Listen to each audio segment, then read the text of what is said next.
I'll be fine, Kendra, I promise. Kendra stood by the door of McKay's hospital room, and she instantly felt the air charge around her. Fear replaced relief. He smiled, and Kendra felt the fear blossom inside of her. McKay's arms opened to her, and she quickly grabbed the invitation. She gently placed her tote bag on a table, then hurried forward, burying her face in his familiar chest. Memories flooded her as she breathed in his scent that was slowly getting overwhelmed by the dreary smell of sickness. She felt tears rushing to her eyes, threatening to fall, and it was all she could do to fight them back. There was a baby to think about now. She took in a breath meant to fortify her, but it only pushed in more of the dark scent that seemed to billow around her sick boyfriend now. What would she do about the baby? How would McKay react, knowing that he was inches away from death and she was hosting a baby, his baby, inside of her? Finally, the tears did fall onto McKay's chest as she thought of raising the child alone 7 months from now.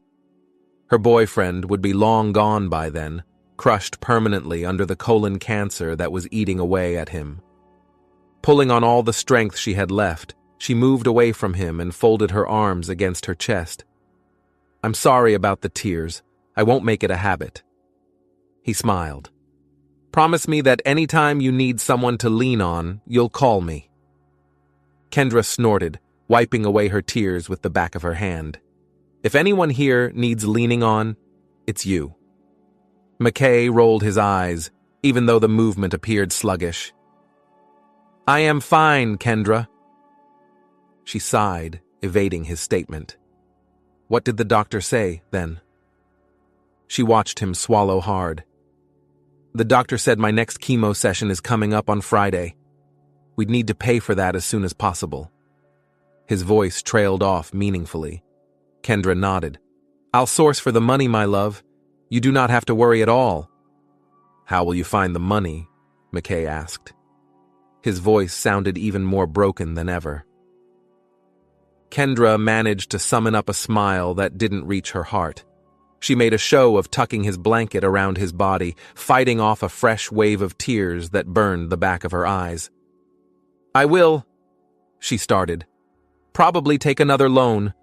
I am sure the hospital can spare another one for me. After all, I have been working with them for years now." "Is it that easy?" he asked, his icy blue eyes darkening with apprehension. "You owe them what, $15,000 already?" Kendra said nothing, only busied herself with her boyfriend's blanket. She did not want him to see the look of despair and hopelessness that had settled in her eyes, did not want him to worry as much as he was currently doing. She leaned down, pressing a gentle kiss to McKay's forehead, her lips lingering for a moment before she pulled away. "I love you, McKay," she whispered, her voice thick with emotion. "And you do not have to worry about the money. I will do everything I can to make sure I find the money and get you through this successfully." McKay managed a weak smile, his eyes reflecting both gratitude and resignation. "I know you will, Kendra," he replied softly. "Hell, I do not deserve you." Those tears threatened to spill from Kendra's eyes again, but she blinked them back, forcing herself to stay strong for McKay. She straightened up and smoothed down the wrinkles in his blanket, tucking it snugly around him once more. As she turned to leave, a sudden impulse seized her, and she hesitated by the door. Should she tell him about the baby now? It felt like the right moment, a moment of truth, and perhaps a bit of vulnerability between the both of them, but a voice inside her warned against it, urging her to wait for a better time. He might not be able to handle the news, knowing fully well that he might not live to see his child. She did not want to make him more miserable than he already was.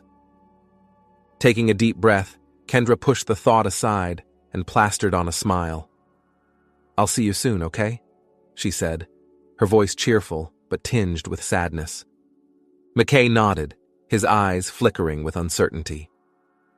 "Yeah, soon," he murmured, his gaze following her as she walked out of the room. Alone in the hallway, Kendra leaned against the wall, the weight of the world pressing down on her shoulders.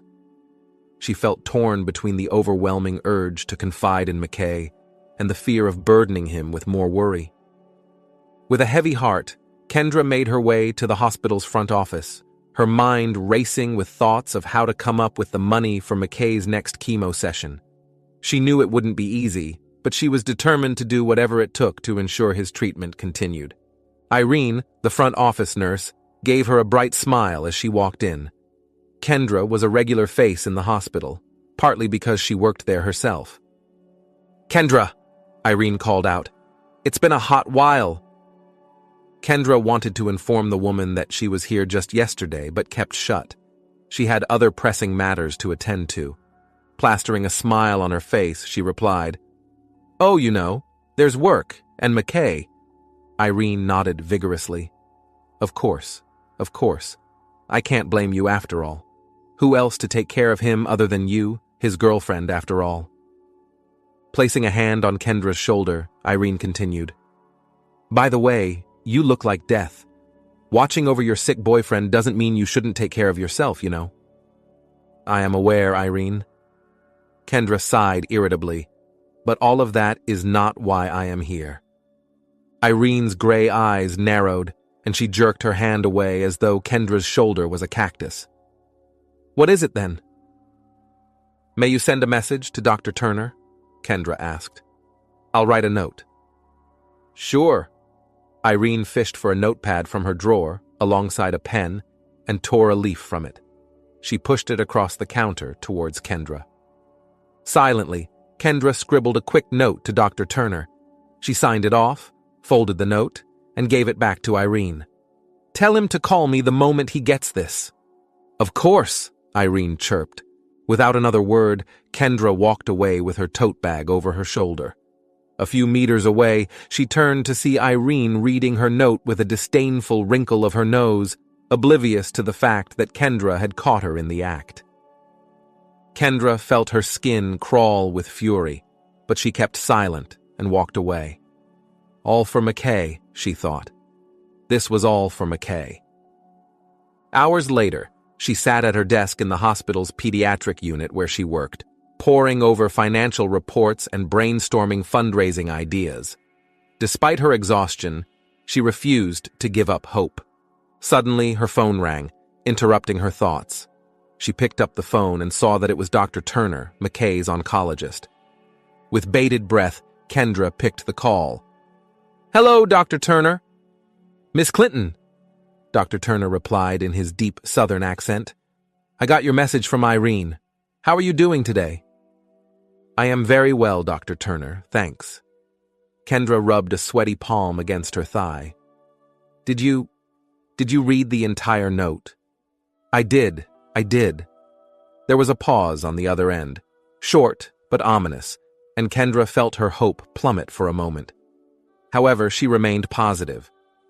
"And what do you think?" she prompted. "I do not think that would be possible, Miss Clinton." Kendra's heart sank as the oncologist's words hit her like a punch to the gut. She had been hoping against hope that she could secure another loan to cover McKay's next chemo session, but now her worst fears were coming true. "Why?" she asked, her voice as hoarse as ever. "I'm sorry, Miss Clinton," the oncologist said, his voice filled with regret. "But there's simply no more loans available for you. You're already owing a substantial amount, and the hospital can't extend any more credit at this time." Kendra felt her chest tighten with panic. But I need this loan," she pleaded, desperation creeping into her voice. "McKay's next chemo session is crucial. He won't survive without it. You know this, Dr. Turner." The oncologist sighed, and Kendra could tell that he genuinely felt sympathy for her. But sympathy and pity would not help her, and it certainly would not pay for McKay's chemotherapy. "I understand your situation, Miss Clinton, but there's nothing more I can do. We've already stretched our resources to the limit, and we can't risk financial instability for the hospital." Tears welled up in Kendra's eyes as she struggled to process the devastating news. She had been counting on this loan to keep McKay's treatment going, to give him the fighting chance he deserved. Now it seemed like all her efforts were in vain. "But there must be something I can do," she said, her voice trembling with emotion. "I'll do anything to save McKay. Anything. What if I work extra hours at the hospital? Extra shifts, I mean." "Miss Clinton, you are already working way too much for one person," Dr. Turner replied patiently. "We cannot possibly give you any more shifts." The oncologist paused for a moment, before speaking again. "I wish there was a way I could help you, Miss Clinton, but I'm afraid the situation is out of my hands. Perhaps you could explore other options, like crowdfunding or reaching out to charitable organizations. But as far as the hospital's finances go, there's no more room for negotiation." Feeling defeated and hopeless, Kendra nodded numbly and cut the call. Her head found the top of her desk, and the first sob slipped from her lips. Dear God, what was she to do? The subway was much cheaper than putting gas in her car, so Kendra was stuck jostling for a seat in it with a dozen different people. Cursing colorfully under her breath, she clutched her tote bag to her chest, away from any potential muggers or pickpockets. Tucking a strand of dark brown hair behind her ear, she craned her neck, searching for the damned subway train. As the honk of the subway train echoed through the crowded station, Kendra's heart jumped with anticipation. She knew she had to fight her way to the front if she had any hope of securing a seat on the packed train. With determination etched on her face, she pushed through the throng of people, her tote bag clutched tightly to her chest. The chaos of the station engulfed her, bodies pressing in on all sides as commuters jostled for position. Kendra was tossed to and fro like a leaf in a storm, her hair flying wildly around her face as she struggled to keep her footing. "Hey, watch it!" a plus-sized woman shouted and pushed a man who was standing beside her. Another person grabbed hold of Kendra's hair from behind, yanking her backward with a sharp tug. "Move it, lady!" Kendra gritted her teeth against the pain, her hands tightening around her tote bag as she fought to regain her balance. But before she could recover, another person shoved her from the side, sending her sprawling to the ground with a cry of surprise. For a moment, Kendra was surrounded by a sea of legs and feet, the weight of bodies pressing down on her from all sides. She tried to push herself up, but the crush of people made it impossible for her to stand. "Hey, watch where you're going!" she heard someone yell, their voice tinged with annoyance as they kicked out at her. Kendra could not fight the mob. She felt as though she would sink and never get up again. "I can't get up!" Kendra called out, her voice barely audible above the din of the station. "Help, please!" A few sympathetic faces glanced down at her, but nobody stopped to offer assistance. In the chaos of the rush-hour commute, everyone was focused solely on their own destination, oblivious to her plight. Feeling defeated and overwhelmed, Kendra sank back onto the cold, dirty subway tile floor, her heart heavy with all her tears shed and unshed. Tears stung her eyes as she watched the subway train pull away, leaving her stranded on the platform. A few minutes passed, and she struggled to her feet, fighting back her tears and anger. Why did this have to happen to her today, of all days? "Ma'am?"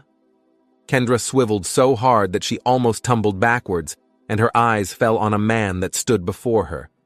His mismatched choice of clothing slightly startled Kendra, and she narrowed her eyes in suspicion. He had a dirty, oversized trench coat, and underneath that, a lemon-green shirt, which was unbuttoned at the collar. A paisley-patterned blue tie sat askew against his chest, and he wore leather sandals. Despite his funny-looking state, the man's piercing blue eyes held an odd warmth that seemed to heavily contrast the overwhelming energy of everything else around her. His hand was outstretched, and in it was her wallet. "You dropped this when you fell." Hastily, Kendra grabbed the wallet and threw it into her tote bag, muttering a, "Thank you so much," under her breath. The man parted his lips to speak again, when a loud, "Hey!" jolted him from behind. The man turned, only to let out a string of colorful profanities. Kendra glanced over his shoulder and saw a group of 4 men walking towards them. Kendra noticed a strange, pointy thing sticking out from under one of the men's shirts. As she took a closer look, she realized it looked like a knife holster. "Who are they?" she asked. "Silence," answered her. The man stumbled forward to meet the armed men. "Guys, it is nothing, I assure you. I was only—" The leader of the gang shut the man up with an elbow against his face. With a yelp of pain, he fell to the ground, gripping his face. "I guess the last punishment wasn't enough, huh?" The leader snarled as they all formed a circle around the writhing man on the ground. "What did we say about unnecessary niceties, old man?" This was starting to get out of hand, Kendra thought.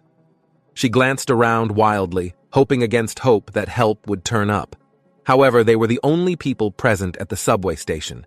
These armed men could easily overpower her, and nobody would be able to help. In a sudden surge of courage, Kendra stepped forward, waving her hand in the air. "Stop!" The men froze, and their leader turned to her. One glance at his hardened face, and the courage died in Kendra's throat. "This is all I got in my wallet. Please take it and leave him alone," Kendra pleaded, holding a wad of cash that she ripped out from her wallet. "You—" The leader snarled and took several menacing steps towards her, then stopped. Turning to the old man on the ground, he wagged a warning finger. "Watch your back, old man," he growled. "Watch it!" Kendra waited until the scary men were gone before rushing to the man's aid. She helped him to his feet, offering him a handkerchief to wipe off the dust on his body. "Thanks," the man muttered, grateful. "You didn't have to, but thanks." "Are you okay?" she asked. He shrugged. "As long as I stay away from the subway for the next few weeks, I will be. Rocco might be vicious, but he has a short memory. Rest assured, he'll forget about all of this soon." The man's formal vocabulary slightly awed Kendra. There was none of the grit that came with the New York accent in his tone. She guessed that there was more to this man than met his eye. "You helped me with my wallet and got beaten up for it," she replied. "I should thank you instead." The man nodded, his expression serious. Together they made their way to a bench on the platform where they could wait for the next subway train in relative peace. Kendra felt the man's gaze lingering on her, and she couldn't shake the sense of unease that prickled at the back of her mind. Clutching her tote bag even tighter, she warily met his eyes, searching for any hint of deception or malice. But to her surprise, all she found was kindness and genuine interest reflected in his gaze. When the man spoke, his voice was gentle and compassionate. "Be careful during rush hours. You didn't fall accidentally. That's how they try to knock off anything that's in your pockets when they fail to pick them." The man wiped his face more. Then he looked at Kendra and asked, "And I couldn't help but notice that you were upset earlier, before I gave you your wallet." He started, genuine worry filling his voice. Kendra's heart skipped a beat, and her defenses instinctively went up. She was alone in a subway station with a male stranger. Who knew what he could do to her if she wasn't careful enough? She hesitated, unsure if she should trust this stranger with her innermost thoughts and fears. But there was something about the sincerity in his eyes that made her want to open up. "I'm fine," she replied curtly, her voice tight with apprehension. "I am fine, really." The man shrugged, a small smile playing at the corners of his lips. "That's fair enough," he said, his tone light. "Just thought I'd ask. After all, I'm just a stranger in a subway station. Your secrets are safe with me." Kendra bit her lip, torn between her natural inclination to keep her guard up and the nagging feeling that this man genuinely cared about her well-being. Finally, she made a decision. "My boyfriend had cancer," she explained, then quickly corrected herself. "Has cancer, I mean... A few years back, we were living our lives, just like any other couple. At first, we thought it was just a stomach bug or something, but when the symptoms persisted, we knew something wasn't right." The man nodded, encouraging her to continue. So, we went to see the gastroenterologist in the hospital where I work, and after a series of tests, they convinced us it was definitely not just a stomach bug. They convinced us to go to the oncologist, who finally gave us the dreaded news. Kendra continued, her voice tinged with sadness. Colon cancer. Oh! The man's expression softened, his eyes filled with empathy. It hit us like a ton of bricks, Kendra went on, her voice trembling with emotion. He was always so strong and healthy, and to see him so vulnerable, it broke my heart. The man reached out and tentatively squeezed Kendra's hand in silent solidarity. She was tempted to pull away, but left her hand in the warmth of his touch. We tried everything, Kendra said, her voice growing hoarse with emotion. Chemotherapy, radiation, surgery, but the cancer just kept coming back. And now we're facing another round of chemo, and I don't know how we're going to pay for it. Tears welled up in Kendra's eyes as she spoke, the weight of her burden feeling heavier than ever. The man listened quietly, not interrupting her, even as she ranted away. When she was done, he reached out into his coat pocket and pulled out a packet of wipes. Opening it, he handed her one. A pretty lady like you should not be caught in tears, you know, he said. Kendra snorted, a bitter edge to her laughter. Oh, I've had my fair share of tears, sir, especially from my family. She paused, her gaze distant as she delved into her past. My father was one of the richest men in New York, and my mother, well, she was many things. An award-winning actress, a retired model, an eccentric woman, a terrible mother. Anyway, they wanted me to follow in my mother's footsteps, to become a renowned model like she was. They said I had the looks for it. A bitter smile touched Kendra's lips. But I was always too bookish for that. I wanted to pursue medicine, to make a real difference in the world, you know. To be judged not only for my looks, but for what I had up there. She gestured to her head. I saw how fame and fortune had gotten into my parents' heads, how it had made them conceited and shallow. I didn't want to be like them. After college, they stopped sponsoring my education, Kendra continued, her voice tinged with sadness. They all but disowned me when I refused to bend to their will.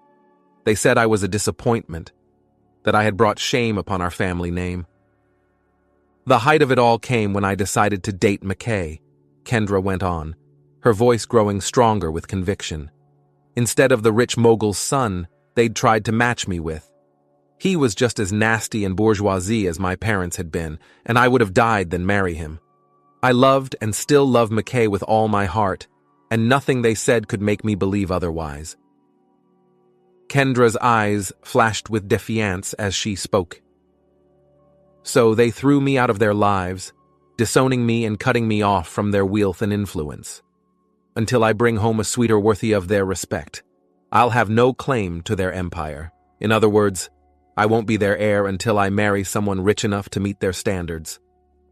The man listened in silence, his expression a mixture of sympathy and admiration.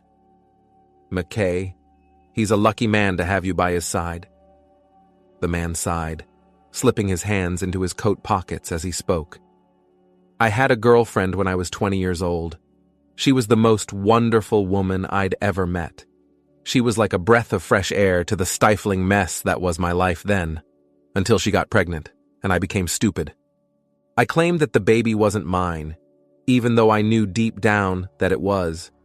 You could say I was scared of the responsibility that came with fathering a child, but the bottom line was that I was stupid. Elaine left me after she delivered our boy, and I never saw her again. I'm 45 now, and I don't even know where my son is. I'm so sorry, Kendra said softly, her voice filled with compassion. That must have been incredibly difficult for you. The man nodded, his expression heavy with remorse. It's a mistake I'll regret for the rest of my life, he admitted. I've spent years searching for my son, hoping for some kind of redemption. But so far, I've come up empty-handed. Kendra reached out and squeezed the man's hand in silent solidarity. I can't imagine how hard that must be, she whispered. The man smiled sadly, a wistful glimmer in his eyes. It's a burden I'll carry with me until the day I die. For a moment, there was silence between them as they each came to terms with their own regrets and sorrows. Then, the man spoke again, his tone gentle but firm. "But you, Kendra," he said, his gaze locking with hers. "At least you didn't make the same mistake I did. You chose love over wealth and status, and for that, you should be proud." Tears welled up in Kendra's eyes at his words, her heart swelling with gratitude. She had never felt so seen and understood by a stranger before, and it touched her in a way she couldn't fully articulate. "Thank you," she whispered, her voice barely audible. The man nodded.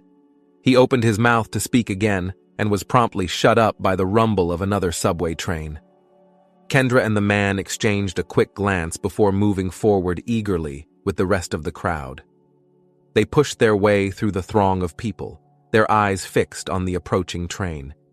But as the train pulled up to the platform, Kendra felt herself being swept along by the crowd, carried further and further away from the man. Panic surged within her as she realized she was being separated from her newfound companion. Frantically, Kendra turned to look back, her heart sinking as she saw the man standing at the very end of the crowd, a small figure amidst the sea of people. "Wait!" she called out, her voice lost in the clamor of the station. "Wait! Come!" The man turned to look at her, a bemused smile playing at the corners of his lips. "Don't worry about me," he called back, his voice barely audible over the noise. "I'll catch the next one." Kendra hesitated, torn between her desire to stay with the man and her need to catch the train before it departed. With a heavy heart, she reluctantly stepped onto the train, watching helplessly as the doors slid shut behind her, separating her from the man who had shown her kindness in her time of need. As the train pulled away from the platform, Kendra pressed her hand against the window, watching as the man faded into the distance. "I caught a subway train again this morning, without incident, thank God," Kendra said after a mouthful of Dunkin' Donuts. "I still have not recovered from the last one. I still have bruises on the back of my thighs. Mira." Mira wiped a smudge of foamy milk from her upper lip. As much as she understood Kendra's refusal to drive her car to and from work to save gas money, she knew there was a part of her friend that thought she should just power through it and use her car like any other upper-middle-class New Yorker. "Don't let anyone tell you you're not a brave woman," Mira told her, between a mouthful of liquid. "I would never take the subway, even on a fat bet. I really am a brave woman. You and your rundown 2006 Prius could never." But Kendra said it with a smile and looked down at Mira's daughter, who was in a carrier beside her. Little baby Annette was another reason Mira would never do something as rugged and risky as catching a quick subway train. Kendra reached out and pulled Annette from the carrier, balancing her against her chest. Annette was the softest thing ever. Her wispy blonde hair tickled Kendra's cheek as she held her close, sniffing in her powdery baby scent. As a nurse, Kendra held babies almost every other day, but it never felt like this. Annette seemed magical, and a dull ache deep in her own belly reminded her that in the next 6 to 7 months, she would also be holding her own bundle of wispy hair and chubby limbs in her hands. Without McKay, the thought depressed her so much that Mira must have noticed it. As though reading her mind, her friend asked, "And what about your subway savior? Seen him since then?" "No, Mira." Kendra sighed. "I would have loved to see him one last time, at least to say a proper thank you. He took blows for me, you know." "I am sure."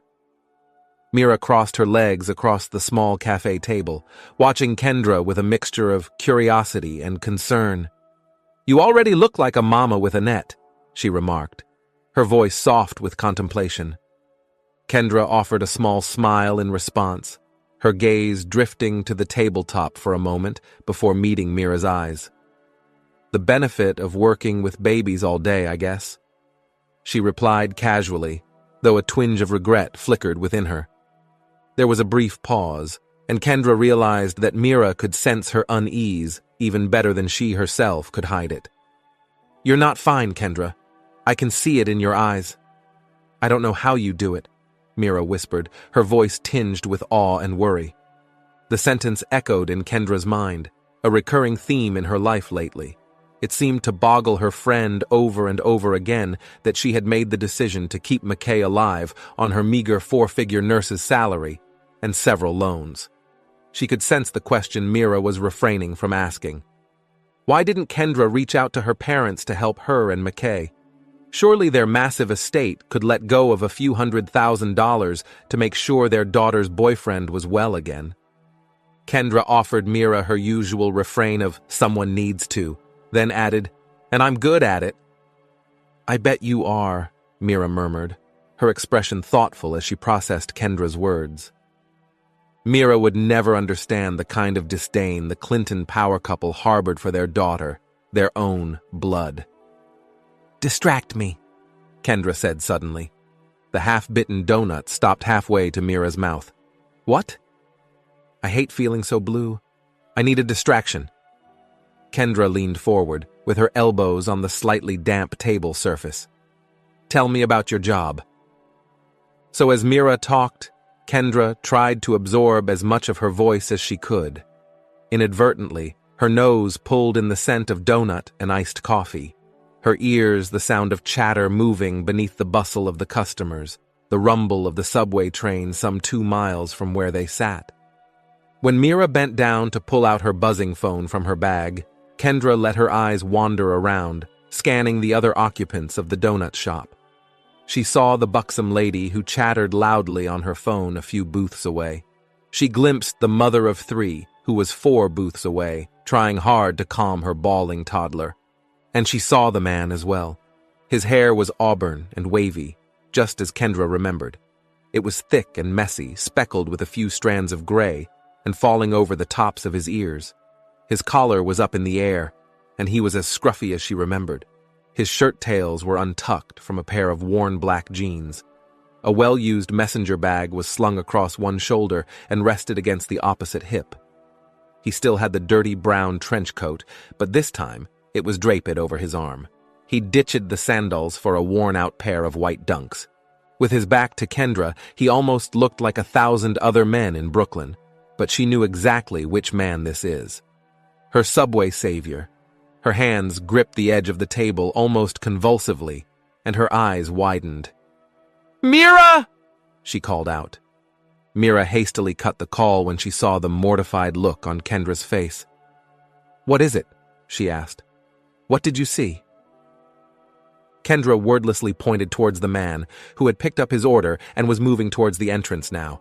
Mira immediately knew who it was. No words needed. "Call him over before you lose him," she whispered furiously. Kendra shot up from her chair and waylaid the man before he could reach the glass doors. She saw the wary look in his eyes as he did a double take. Then his eyes narrowed and widened almost immediately. "Hey." "Hello, good afternoon." He smiled, and something about him struck her as familiar once more. "I am the subway woman," she said. "Do you remember me?" Of course, I remember you." He chuckled and offered his hand for a handshake. "It's nice to see you again." "So, what's your name?" she asked, flashing him a friendly smile. "I didn't catch it when we met." "Oh, you can call me Tim," he replied, returning her smile with warmth. His voice held a hint of amusement, as if he found the exchange amusingly straightforward. "Nice to meet you, Tim. I'm Kendra." She introduced herself, her tone cheerful and welcoming. "And thank you again, for the help at the subway station." "Likewise, Kendra," Tim responded, his tone genial. "You helped me too, remember. I will be forever grateful." "Have you seen Rocco since then?" she asked. Tim shrugged, balancing his pack of Dunkin' Donuts on his arm. "I have managed to steer clear of him, thank God. That day made me realize that I wasn't going to get a second chance." He smiled sadly. "When you told me your story, and the way you fought on your own to give your boyfriend a chance at life again, it made me realize a lot of things. You're an inspiration, Kendra, and if I can repay you in any way, I would definitely do it." As Tim spoke, Kendra's mind suddenly sparked with an idea. It felt as though the world had stopped around her, as though nothing else mattered but this plan taking shape in her head. She found herself gazing at Tim, wondering if he might be the perfect fit for her plan. He was a bit too old for her, but he would do. In that moment of realization, Kendra's heart raced with excitement. "Wait for me!" she snapped, cutting Tim off mid-sentence. "There is a way you can pay me back." "There is?" Tim asked, interest sparking in his eyes. "Mention it, and it's done." Hurriedly, Kendra made her way back to where Mira sat, her thoughts racing with the newfound inspiration. Sitting down beside her friend, she couldn't contain her excitement any longer. "Mira, I just had the most amazing idea!" Kendra exclaimed, barely able to contain her enthusiasm. Mira looked at her friend with curiosity. "What is it?" Kendra hesitated, a grin spreading across her face.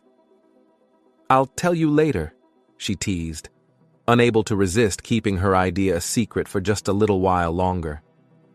With a quick kiss on Annette's cheek, Kendra dashed back to where Tim patiently waited, her mind buzzing with anticipation. "Whoa there!" Tim exclaimed, keeping her at arm's length as she almost ran into him. "What's the hurry?" Kendra stopped before Tim, panting slightly. The anticipation of her idea was buzzing between them like electricity, and she couldn't help but feel a rush of excitement. With a hopeful smile, she turned to Tim. "Hey, Tim, if it won't be a bother, would you mind helping me make some extra money?" Kendra asked, her voice tinged with eagerness. "It's just for one night, I promise. After this, consider the debt fully paid." Tim's eyebrows lifted in surprise, but he nodded. "Sure, I don't mind. If it's legitimate, that is." A grin spread across Kendra's face. "Great! How do you feel about being my +1 to a soiree?" she asked, her eyes sparkling with excitement. Tim's expression fell for a moment. "What is this about?" Kendra stilled her racing heart long enough to reply. "My parents will be hosting a soiree tonight. I heard of it, but, of course, I wasn't invited. I cannot believe it didn't come to mind all this while—" He frowned, as though to ask why she wasn't invited to her family's function. But a meaningful raise of her brows immediately reminded him of the story she told him in the subway the other day. "Well, it sounds like fun. I'm in," Tim said with a nod. With a burst of energy, Kendra reached out to grab Tim's arm, ready to whisk him away on their adventure. But before she could take a step, Tim gently stopped her, his hand resting on her arm. "Hold up," he said with a chuckle, amusement dancing in his eyes. "Where exactly are we going?" Kendra paused, momentarily caught off guard by Tim's question. But then she grinned mischievously. "We're going shopping," she declared, her tone filled with excitement. Tim's eyes widened in surprise. "Shopping?" he repeated, sounding both intrigued and amused. She cocked an eyebrow. "Yes, we're going to rent you a tux." 4 hours later, Kendra stood before her floor-length bedroom mirror, staring at the transformed reflection of herself. She nervously tapped her hands against the black satin dress she had on, feeling her mouth turn to bitter ash. A gift from her mother when she was 19, this dress was the only thing she still had that reminded her of home. It was a miracle she could still fit in the dress, too. After all, more than 5 years had passed since she'd left her parents for good. Would her parents believe her lies this time? Would they see through the made-up face and the sparkling jewelry that she had to dig up from her closet and see that their daughter never truly changed? Would they see right through Tim, too? Kendra's hand slipped up to her neck as she toyed with the tiny silver heart necklace that nestled in the crook of her collarbone. In the years since McKay's cancer discovery, she'd lost so much weight that she could no longer keep count. She hoped her parents would not notice it. She replaced the special words over and over again in her head before saying them out loud. "Tim is my husband," she murmured to herself. "He is an investment banker and also a data scientist, and we have been married for a year. I thought that this soiree would be the best time to introduce him to you. And what about McKay?" Kendra could really hear her father's voice in her head, asking her that question. She waved her hands airily before the mirror. "McKay? I ditched him years back. He is no good for me, nor good for the life I want to build." The words caught in her throat, even as she spoke them. This, in itself, felt like a severe betrayal to her boyfriend, but Kendra knew she had to do it. She had expended time, energy, and money towards all of McKay's chemo sessions. She was stuck financially with no help from anyone. Mira had done her best by supporting her with tiny checks here and there, but there just was no other way to save McKay's life without doing something drastic, and this, she knew, was severely drastic. If her parents managed to sniff out any kind of lies, she and this whole plan would be damned. All she needed to do was convince her parents that 7 years after being estranged from them, she was now their perfect little version of a good daughter. Pushing the last of those gloomy thoughts out of her head, Kendra hurried to pick up her clutch from where it sat on her bed. Taking one last glance at herself in the mirror, she turned and walked out of her apartment. Kendra fished out her key and inserted it into the lock, turning it securely. She'd told Tim to come around by 8 p.m. It was 1:45 already. The sound of a horn honking behind her made Kendra turn in alarm. Her apartment was 2 stories up, and from that height, she saw a very impressive-looking black Audi parked before the building. Then the driver's door opened, and Tim stepped down. Kendra's lower jaw fell in utter surprise as the man walked to the foot of her apartment staircase, a small smile on his face. "Where did you get an Audi?" she asked. "I was so not expecting that." Tim flicked his collar playfully with both hands. "It just so happens that I own one." "You're joking!" Kendra said amidst laughs. She began to descend the staircase one at a time, staring at Tim with marvel in her eyes. She truly hadn't been expecting him to turn up in such a vehicle. Tim leaned against the Audi, a hint of pride in his smile. "I borrowed this car from a buddy of mine," he started, catching Kendra's curious gaze. "You won't believe this, but like you, he also had a run-in with those subway gangsters a while back." Kendra raised an eyebrow, her interest piqued as she circled the sleek vehicle. "Really? What happened?" Tim nodded. "Yeah, it was pretty rough. They took his grandpa's watch from World War II. Meant a lot to him since it was all he had left of his grandpa. After everything settled down, the guy felt so grateful for the help. He handed me his business card. Turns out, he runs a car dealership." Tim grinned, tapping on the hood of the Audi. "I figured if I was going to borrow a car, why not go with something special? Make a bit of an impression, you know? But I must say, nothing is more unbelievable than you tonight, Miss Clinton," Tim quipped. Kendra laughed again and allowed him to walk her to the car. Graciously, he opened the door of the passenger seat for her, ushering her in with a wave of his arm. Tim went around and got behind the wheel, starting the ignition.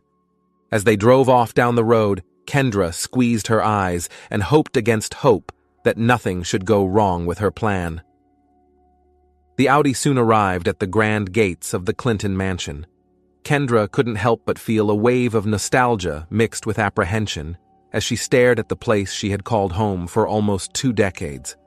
The wrought iron gates gleamed in the soft glow of the evening sun. As they drove through the gates, Kendra felt a sense of awe washing over her at the sight of the sprawling grounds. Not one thing had changed since she left 7 years ago. Lush green lawns stretched out before them, manicured to perfection, while majestic oak trees lined the path leading up to the main building. The air was filled with the sweet scent of blooming flowers, and the sound of birdsong added to the serene atmosphere. Beside her, Tim let out an exclamation of awe. "Kendra, you told me your parents were rich, but you never mentioned they were this rich." Kendra smiled stiffly, her heart fluttering with a mixture of embarrassment and slight annoyance. "I guess I didn't want to scare you off," she joked, though the truth was far more complicated. Her parents' wealth was a very sore spot for her, even now after she thought they no longer had any power over her. Finally, they reached the front of the mansion, and Tim parked the car with practiced ease. He got out first, then extended a hand to help Kendra down from the passenger seat. She took it gratefully, feeling a rush of warmth at the simple gesture of chivalry. Linking her arm through his, they made their way up the winding path towards the main entrance of the mansion. The evening sun cast long shadows across the pristine grounds, making Kendra feel more apprehensive than calm. "Come on," she murmured to Tim, leading him towards the hall where the soiree was taking place. Kendra knew every nook and cranny of this grand estate like the back of her hand, each corner holding memories both bitter and sweet. Leading Tim through the corridors that seemed never to end, she felt the memories come rushing back. Finally, they arrived at the great hall, located at the heart of the mansion. Kendra murmured a quiet thank you to the butler who ushered them in. The hall was alive with the sound of laughter and conversation, the air buzzing with excitement and anticipation. Kendra could see her parents in the distance, their tall, familiar figures standing out amidst the crowd. Tim's voice broke through her reverie, his curiosity evident as he asked, "Are those your parents?" Kendra nodded, her expression unreadable as she watched her parents bask in the attention of their guests. Yes, she thought, this was what they loved above all else, even their daughter. They loved wealth and prestige, and the respect that came from both. Mr. and Mrs. Clinton would give anything for that. Turning to a passing waiter, Kendra stopped him. "Tell the host and hostess that their daughter is here." Kendra felt the waiter stiffen with surprise beside her. However, he nodded obediently and hurried off to deliver the message. She watched closely as the waiter crossed the room, tray held high above his head, to Mr. and Mrs. Clinton. She watched as he whispered into their ears, relaying her message, and she watched her parents freeze. Kendra saw her father angrily snap something at the waiter, causing him to scurry away. The disdain churning inside her towards her parents grew in proportion. How could they be so conceited? Summoning every ounce of courage she possessed, Kendra gritted her teeth and crossed the room with Tim in tow. She stopped before her parents. "Greetings, mother, father," she started. "I see you chased off the messenger that I sent to you." Her mother's icy gaze bore into her, a silent accusation lurking behind her eyes. "And what, pray tell, are you doing at our soiree, Kendra?" she demanded. "Who let you in?" Kendra ignored her mother's hostile tone, her gaze steady as she turned to face her father. "I'm here to introduce my fiancé," she declared, her voice ringing with quiet determination. "The man I want to marry." Her father's brow furrowed in disbelief, his eyes darting around the room as if searching for prying eyes. "Here? Now?" he muttered, his voice tinged with apprehension. "Did anybody see you walk in?" Undeterred by her parents' skepticism, Kendra pressed on. "Yes, here and now," she affirmed. "And everyone saw me. I am your daughter, am I not?" Kendra did not miss the look of doubt that crossed her parents' faces, but at this point, she was past caring. With a confident smile, Tim stepped forward, extending his hand towards Kendra's father in a gesture of greeting. "Tim Steinberg, at your service," he announced, with a smile wide enough to charm her father. "A data scientist and investment banker, and delighted to make your acquaintance." Kendra watched her parents closely, her heart pounding in her chest as she waited for their reaction. She could see the flicker of uncertainty in their eyes, the subtle shift in their demeanor as they began to fall for the ruse. And in that moment, she knew that her plan was working. "Tim Steinberg," her father repeated. I am not sure I have heard that name. Perhaps you could tell me more about your name and what you do. Mr. Clinton began to lead Tim towards another corner of the room.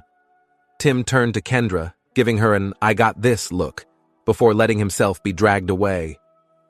"So," Mrs. Clinton exclaimed, "you finally did it, daughter." Kendra turned to her mother. "I did, just like you wanted." Crossing arms over her chest, the older woman continued, "I suppose you're still a pediatric nurse, then?" "I am." Her mother shrugged. "I do not mind. As long as you have an influential husband, it would cover up the rest of your mistakes. It certainly did that for me when I married your father."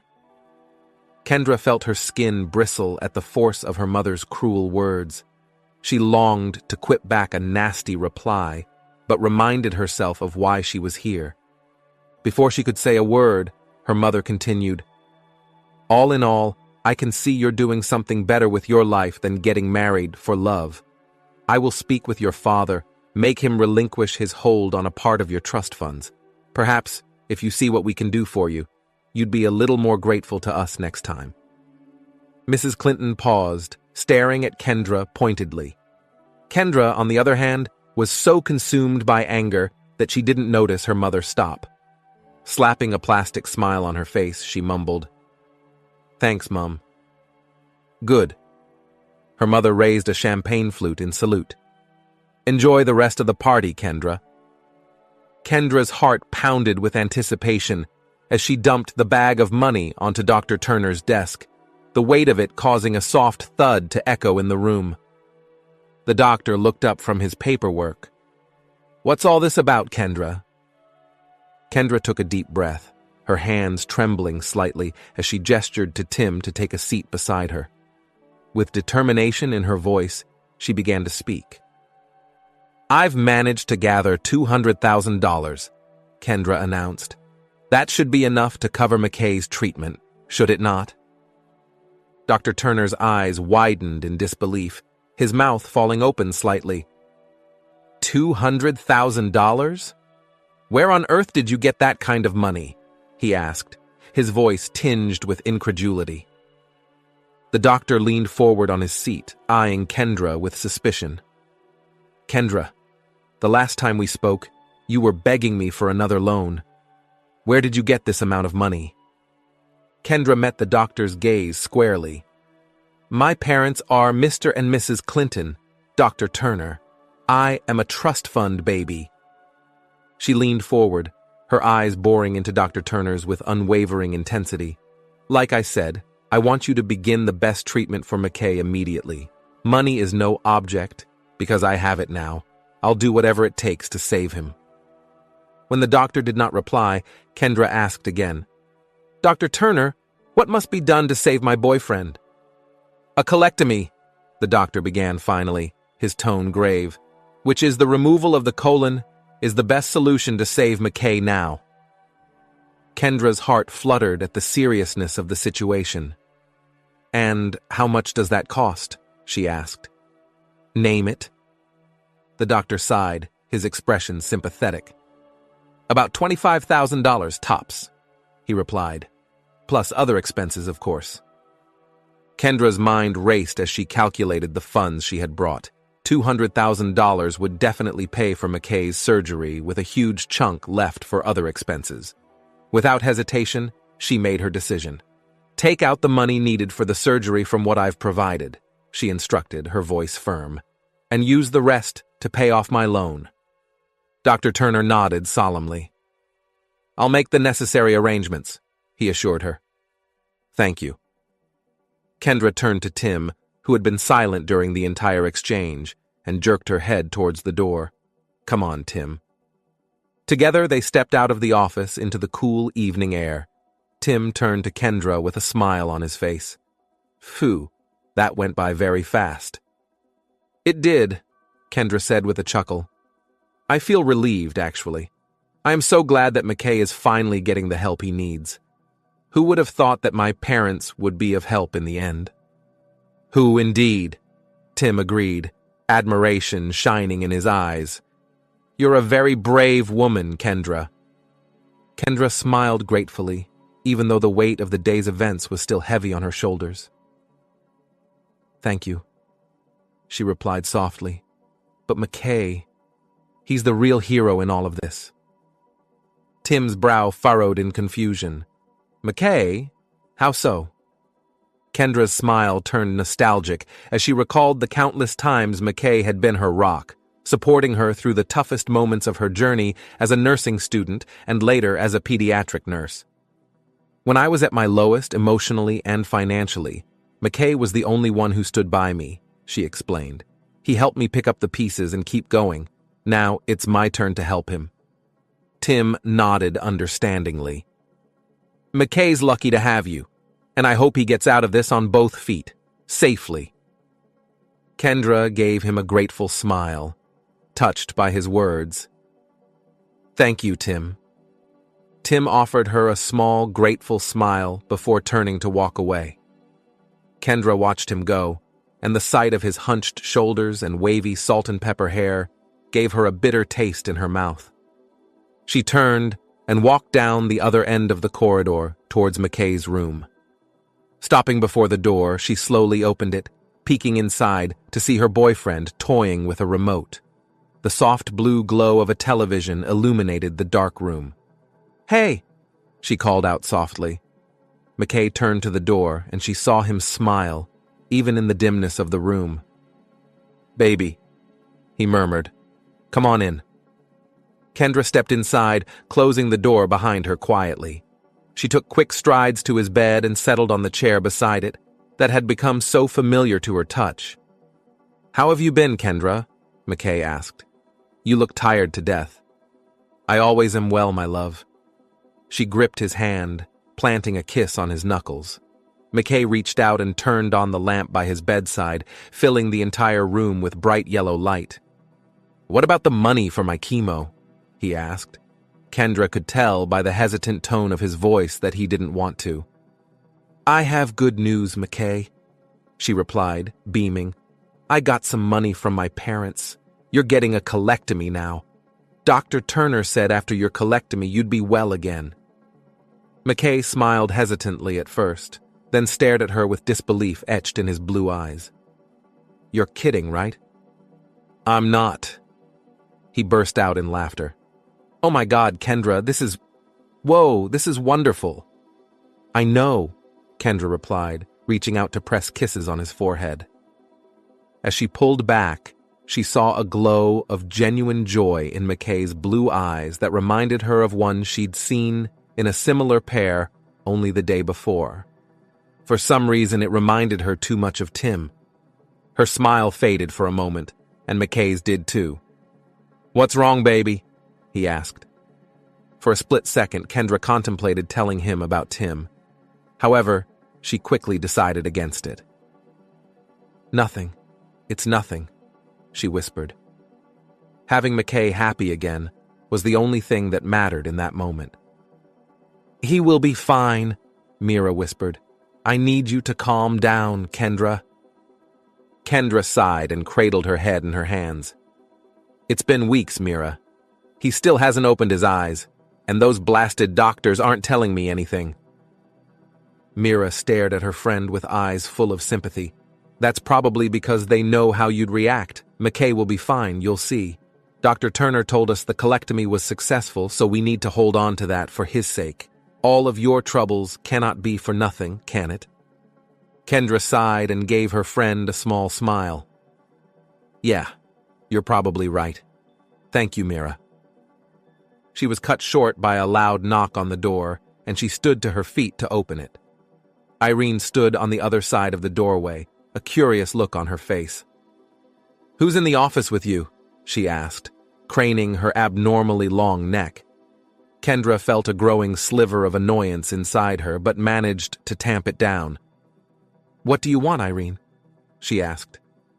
Irene's look of curiosity collapsed into a bitter scowl.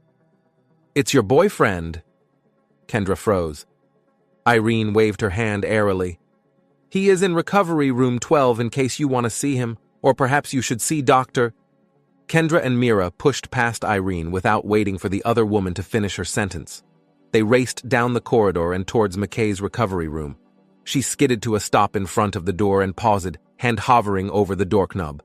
When she heard the soft beep-beep of several monitors, she felt slightly relieved. She twisted the doorknob and opened the door, stepping inside. The entire room was bathed in bright white light, and McKay lay on the bed, his eyes on the opposite wall. He turned his head the moment she walked in, and a shaky smile materialized on his face. "Babe," he called out. "I was wondering when you'd stop by."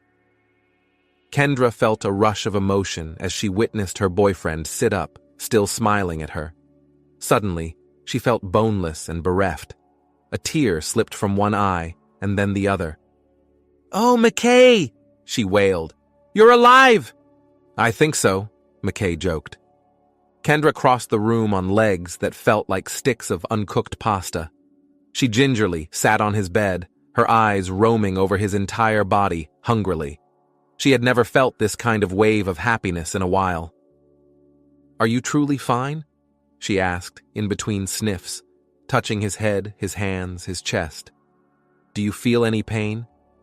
"I am fine, Kay," McKay responded. "I promise I won't die without your permission." Kendra snorted in laughter and wrapped her arms around his neck. "You're really fine. I'm so happy, baby." "I'll leave you guys to it," Mira called out. "Kendra, I'll be in your office. McKay, I'm so happy for you." "Thank you, Mira." Kendra waved to her friend as she left. Soon she was all alone in the room with her boyfriend. "We need to talk, Kendra," McKay started, his face hard and serious. Kendra felt her joy deflate a little. "What is it?" McKay stared long and hard at her with those blue eyes that reminded her so much of Tim before speaking again. "I still do not know how you got the money for my colectomy." Kendra sighed. "It is nothing. You don't need to worry about it, honestly." "No, I think I do." McKay cut in. "You told me your parents gave you the money, but you and I know the kind of relationship you have with them. I know for a fact that they hate me, and my having cancer would not move them to help me. If anything, they'd be relieved that I'd finally be dead and out of the picture. What did you do, Kendra? What did you tell them?" Kendra's lips trembled as she spoke. "Well, it is a long story." McKay gave her hand a reassuring pat. "I'm all ears." "Well, like you said, my parents would rather you die than give me the money for your surgery. So I had to be smart." Kendra watched her boyfriend swallow hard, his eyes unbelievably blank and devoid of emotion.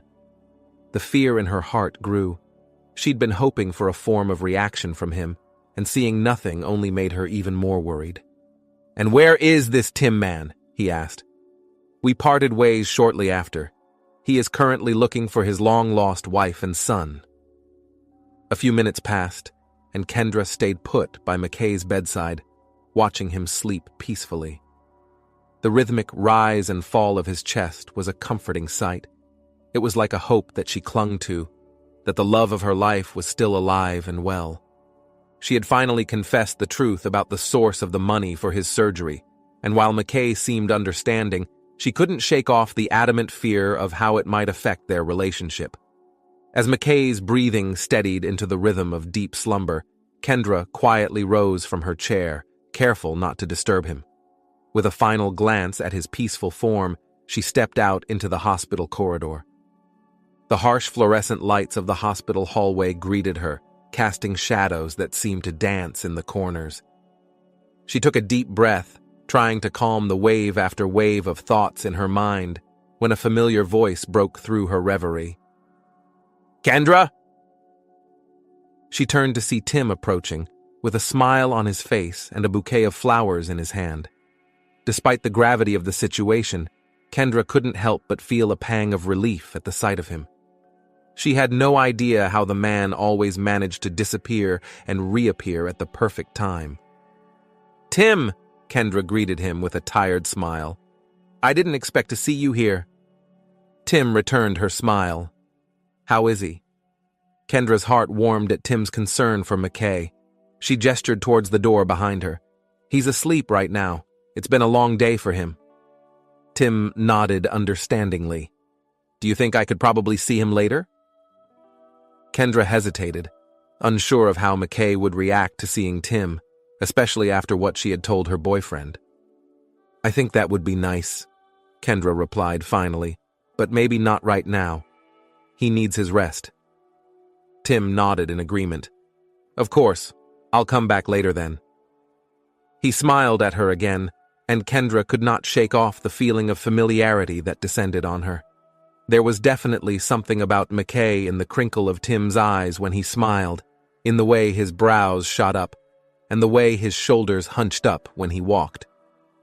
Despite the weight of her own troubles, she couldn't ignore the sadness etched into Tim's features. She couldn't bear the thought of him continuing his search for his son and wife alone, with no one to offer support or assistance. "Tim, wait!" Kendra called out. Tim paused and turned back to her. Kendra took a deep breath, steeling herself for what she was about to say. "I know I can't repay you for everything you've done for me," she began, her words slow and measured. "But I want to help you find your son and wife in any way that I possibly can." A flicker of hope crossed Tim's face, but it was quickly replaced by resignation. It's been years since they disappeared, and there's been no sign of them. At this point, I think I have given up on the search myself. "No, don't give up." Kendra stepped closer to Tim, determination burning in her eyes. "I won't give up that easily. If there's even a chance of finding them, I want to try." Tim regarded her with a mixture of gratitude and disbelief. "You would do that for me?" Kendra nodded firmly. "Of course. You've been there for me when I needed it most. Now it's my turn to be there for you." "Well, if you insist." With a small smile, Tim reached into his brown trench coat and pulled out an old, faded photograph. It had been folded several times, the creases worn with age. He handed it to Kendra, his gaze lingering on the image captured within. "This is the only picture I have of them," Tim explained quietly. "My wife and son. If you ever come across anyone who even remotely resembles them, please give me a call. The number is written on the back." Kendra took the photograph gently, her heart swelling with ache. She studied the faces in the picture, committing them to memory. She couldn't imagine the pain Tim must have endured, not knowing the fate of his loved ones. With a final smile, Tim bid her goodbye and turned to leave, disappearing into the bustling corridors of the hospital. Kendra watched him go, her mind buzzing with unanswered questions. Again, she glanced down at the picture, studying the face of the woman. Even though a crease line ran down the woman's face, Kendra could still make out her features. Blonde hair, a familiar-looking wide nose, and beautiful green eyes. The woman in the picture sat behind a kitchen island, smiling widely at the camera. Kendra's eyes moved to the boy who sat beside the woman. His fingers were wrapped around a stub of crayon, and several coloring books were strewn across the top of the island. The boy had his head bent, auburn hair falling along his face. Kendra could not see much of his face, but she spotted a large birthmark that spread along his neck. When she realized where she had seen it before, her hands trembled as the truth came crashing down on Kendra. The sun dipped low on the horizon, casting a warm golden glow across the city streets as Kendra navigated her car through the familiar maze of New York traffic. McKay sat beside her, his gaze drifting out the window as the buildings blurred past. It had been weeks since he was discharged, almost a month since Kendra had last seen Tim, and finally, they were going to meet again. "So, Kendra?" McKay finally broke the silence, his voice tinged with curiosity. "Do you mind telling me where we're headed?" Kendra glanced at him with a smile playing on her lips. "We're going to meet someone special, that's all." McKay arched an eyebrow, intrigued. "Someone special? Who?" Kendra's smile widened as she turned her attention back to the road. "Remember Tim, the man who helped us with the money for your surgery?" Recognition flickered in McKay's eyes. Of course. Did you find his family or something? Kendra nodded, a sense of satisfaction warming her chest. You won't believe it, but I found them the very same day you woke up after your surgery. McKay's eyes widened in surprise. Really? How did you do that? Why didn't you tell me? I wanted it to be a surprise, Kendra admitted, and I wanted to make sure everything was in place before I brought it up. It's a special moment after all. A smile spread across McKay's face, lighting up his features. That's amazing, Kendra. I can't wait to see the look of excitement on Tim's face when he finally reunites with his family. In that moment, Kendra felt a surge of emotion welling up inside her. She was tempted to tell McKay the truth, but something held her back. She wanted it to be a shared moment. Instead, she forced a smile and kept her gaze fixed on the road ahead. It's going to be a special moment indeed. They drove in silence for a while, even though Kendra knew her boyfriend was almost bursting apart with questions. In a matter of minutes, she pulled into the parking lot of the quaint cafe where she'd agreed to meet with Tim. The aroma of freshly brewed coffee wafted through the air as she parked the car and turned off the ignition. She reached for her phone and the worn photograph, flipping it over to reveal the number scrawled on the back. With a steady hand, she dialed the digits and brought the phone to her ear. Tim answered on the second ring, his familiar voice filling her ears. Hello? Tim, it's Kendra, she said, her voice tinged with excitement. We're here. Are you already inside? There was a moment of silence on the other end before Tim's voice came through, slightly muffled but filled with warmth. Yes, I'm sitting at booth 4. I cannot wait to see you both. Kendra smiled, her heart swelling with anticipation. We'll be there in just a moment. As she ended the call, Kendra turned to McKay, who was watching her with a mixture of curiosity and concern. Tim's waiting for us inside. McKay furrowed his brow, his gaze searching Kendra's face for answers. What is all of this really about, babe? Kendra met McKay's gaze with a reassuring smile, squeezing his hand gently. Trust me, McKay. Just trust me. Together, the both of them stepped out of the car and made their way towards the entrance of the cafe. Kendra craned her neck in search of Tim's familiar, hunched figure as they walked in, and finally their eyes met from opposite ends of the cafe. Tim's eyes lit up with excitement as he spotted Kendra, a warm smile spreading across his face. Hello, she called out as they reached him. Kendra slipped behind the booth, and McKay silently followed her. Hello, Kendra, Tim answered, grinning. It's quite good to see you. Likewise. Kendra glanced at her boyfriend, who appeared lost. Tim, this is McKay. McKay, Tim. Good morning, Tim, McKay said, stretching out his hand for a shake. Thank you so much for the help. I heard about what you did for me. Tim waved his hand in a dismissive gesture. Oh, it's nothing. Kendra helped me as well, so it only makes sense that I return the favor. When they were settled, Tim turned to Kendra. So, where's my family? Tim's voice trembled with anticipation, his eyes searching hers for answers.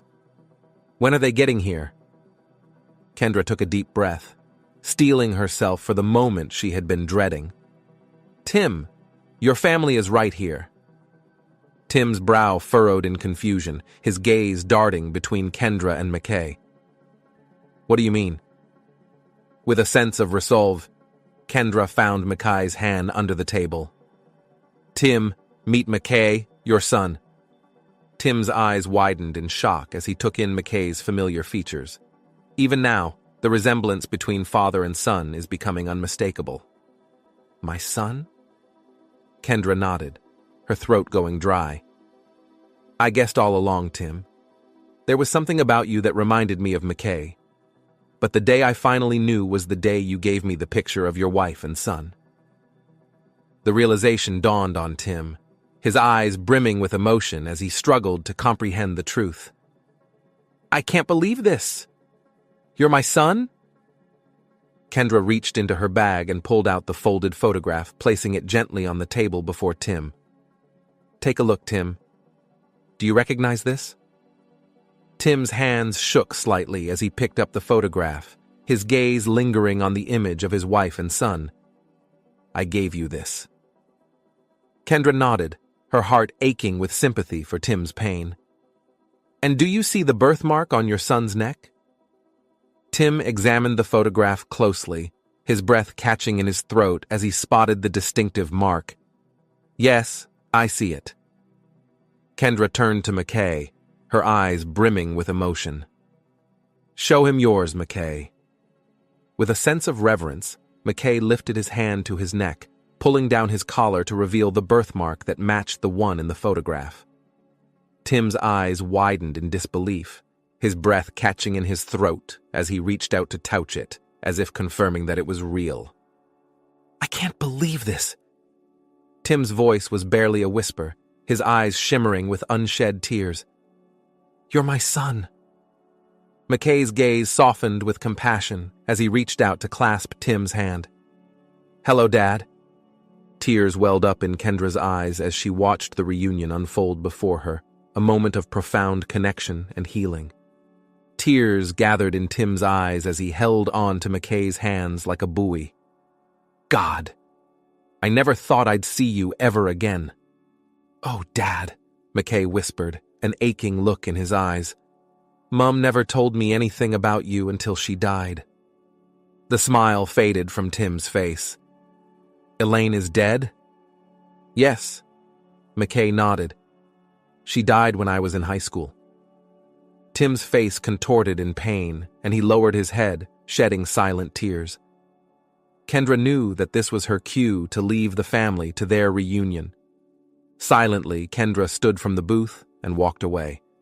As she got to the door, she turned to the father and son and caught them sharing tears over the table. Her heart swelled with joy. It was absolutely perfect.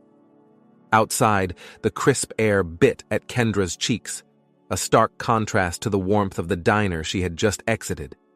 Her eyes were glossy, reflecting the poignant scene she had witnessed, a scene rich with emotion and years of unspoken words finally shared. As she stepped away, her hand instinctively rested on her belly, a gentle touch to the new life burgeoning within her. A life that was her very own secret, one she wasn't ready to share just yet. Her heart thrummed with a symphony of emotions. Pride for having orchestrated this reunion. Relief that it had unfolded better than she could have hoped. And above all, a profound sense of accomplishment. She had changed lives today, had mended broken pieces of a past long shattered. This was her moment, the quiet after the storm, the peace after the chaos. Here, she allowed herself a small, knowing smile. Yes, this was a victory, a sweet one at that, and the thrill of it washed over her, invigorating and gentle.